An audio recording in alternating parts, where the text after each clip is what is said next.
البته با سلام. این غذا البته باب میل هیچ کس میگم شاید نباشه، فقط باب میل من و بچه‌می که خیلی دوست داره.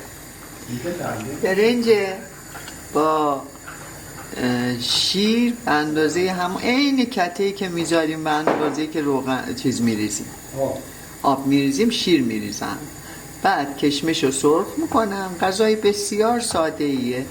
کشمش رو سرخ میکنم، میریزم توش، میذارم دم و بسیار لذیذ و خوشمزه است. حالا آماده شد کشیدم، اون کشیدنش هم براتون نشون میدم.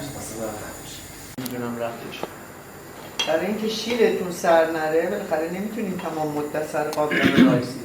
همیشه یه قاشق چوبی بزنید رو قابلمه، دیگه شیرتون سر نمیره که همه جا رو کثیف کنه و میدونین که چقدر سخته پاک کردنش.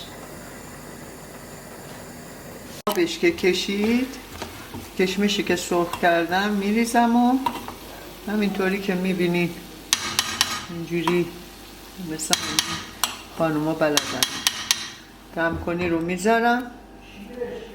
20 دقیقه نیم ساعت دیگه غذا آماده است. غذای سریع و آماده ایه اگه یه موقع خیلی گرسنتون بود.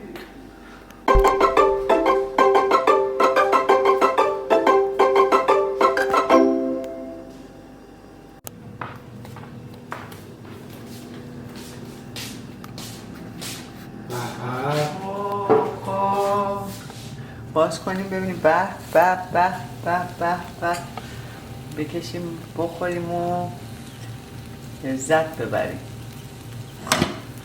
بسیار لذیذه. من پیشنهاد میکنم بهتون شیرپلو با کشمش، اگر همچین چیزی درست نکردین تا حالا اسمشم بگو، درست بکنیم بخورین. من بهش میگم شیرپلو. حالا کشمش هم که خودتون میبینین لزومی نداره بگم. غذای بسیار ساده ایه، اقلا دوست هم نداشته باشیم برای رفع گرسنگی چیز جالبی. مقوی هم از کشمش داره، شیر داره، برنج داره. کره دوست داشته باشیم بزنیم، همه چی داره. روحی باشه بهتره، به خاطر اینکه نمیدونم پسر من خیلی تهدیگش رو دوست داره. تو تفلون تهدیگش خوشمزه نمیشه.